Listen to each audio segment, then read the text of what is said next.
この動画では自作の水中カメラを使い、金目鯛などをターゲットとした深海釣りの水中撮影に挑戦します。狙う水深はなんと最大で500メートル。GoPro の防水ケースが水深60メートル、ダイビング用の G-SHOCK が水深200メートルまでですので、水深500メートルはかなり難易度が高そうです。前回のブリ釣りの動画では、今のカメラでも水深250メートルまで撮影できたので、まずは今のカメラでどこまで深海の水深に耐えられるか試してみることにします。また、深海は暗いので、水中カメラのボディを流用して、水中カメラと同じ形状の水中ライトを作成してみました。それぞれの中身はこんな感じ。電子回路基板は自分で設計し、工場に製造を依頼して作ってもらっています。こんな感じで、仕掛けにカメラとライトを取り付けます。水の抵抗的には、大型の集魚ライトとさして変わらない感じです。今回お邪魔した釣り船は、真鶴港の国利丸山です。国利丸山のライト金目線では、ライトなタックルで、金目鯛の数釣りを狙うことができます。今回のタックルはこんな感じです。しっくりくるロッドが売ってなかったので、市販のロッドを改造して使っています。それでは、始めましょう。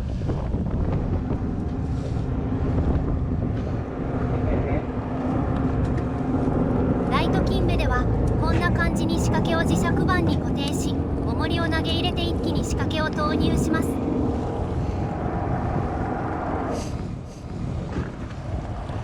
まずは水中ライトなしで撮影してみます。カメラは明るさ確保のために海面に向け上向きにつけています。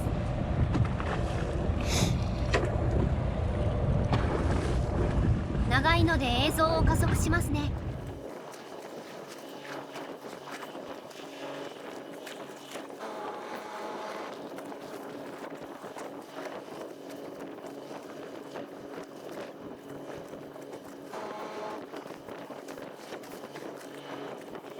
200メートルを超え、だいぶ映像が荒れてきました。やはりライトなしでの撮影はこの辺りが限界でしょうか。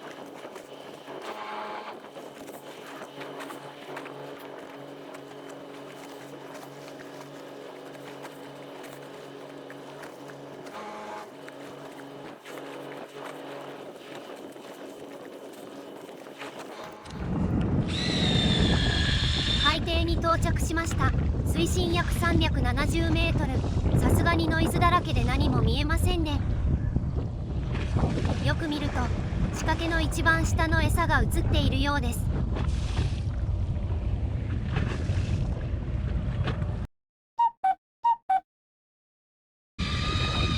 船長から巻き上げの指示があったので仕掛けを上げます。当たりはあったのですが金目ではなさそうな感じです。水中映像からは何も見えないですね。水深300メートル、何かの影が映っています。金目や黒ムツではなさそうですね。水深200メートル、シルエットが見えてきました。これは深場釣りの下道の定番やつですね。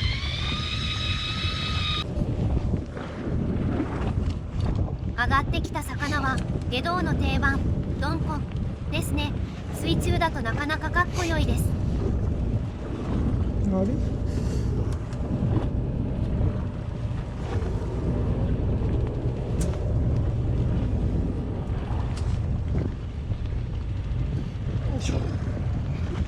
観光水中だとかっこよかったのですが、船上だと気圧差で膨らんでしまい、残念なことに。次は水中ライトを試してみましょう。仕掛けにカメラとライトを取り付けます。ライトで明るさが確保できるので、海底に向けて下向きにつけています。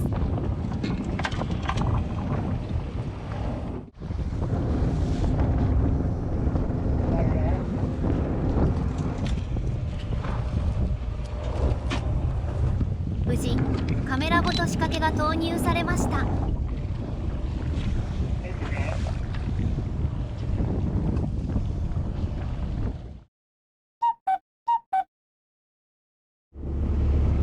水深400メートルから上がってきたカメラを確認します。水中ライトの方が完全に割れちゃってますね。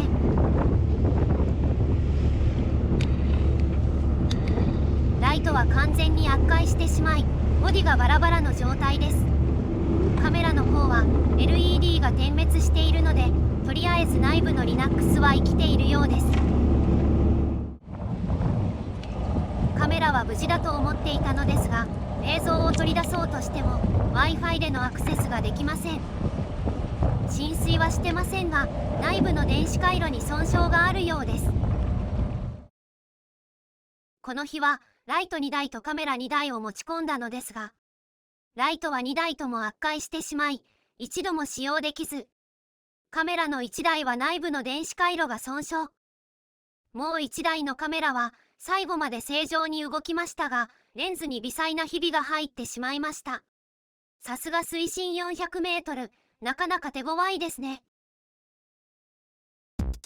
それでは水深500メートルを目指し、対策を考えていきましょう。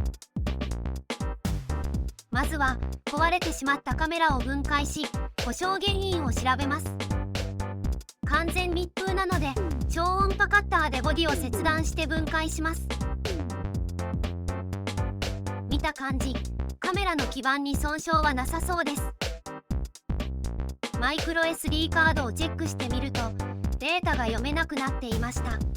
別のカードに変更したら正常動作したため、カメラの故障はこれが原因のようです。カメラ内部はこのような積層構造になっていて、中央にマイクロ SD カードが格納されています。水圧でボディの中央部が押されてへこみ、その力でマイクロ SD カードが変形して破損したものと予想されます。同じボディを使っているはずのライトが悪化し、カメラが無事だったのは中身が詰まっていて圧力に抵抗できたためのようです。深海の水圧に耐えるにはボディの厚みを増やし、もっと丈夫にする必要がありそうです。CAD でボディのデザインを修正します。ボディを円柱に近い形状にし、側面が分厚くなるようにしてみます。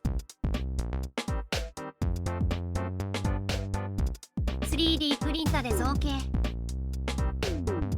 完成した新しいボディはこんな感じです。だいぶ丸くなりましたね。水中ライトも同じボディを使って作成します。これで500メートルまで耐えられれば良いのですが、レンズもひび割れてしまっていたので、こちらも対策が必要です。今のカメラは防水レンズに 1.5mm のアクリル板を使っているので、これを 2mm のアクリル板に変更することにします。もっと厚くしてもよかったのですが、 1.5mm で水深400メートルに1時間以上耐えられたので、2mmあれば多分大丈夫でしょう。これで一通り深海への対策ができたので、近日中にリベンジに行ってきます。うまく撮影できると良いのですが、今回は超過もとても残念な感じだったので、超過の方もリベンジしたいですね。クロマグロの撮影も継続して挑戦中ですが、こちらは漁獲制限の関係で、次のチャレンジは4月になりそうです。今回の内容はここまでです。最後までのご視聴ありがとうございました。それでは次回の動画でまたお会いしましょう。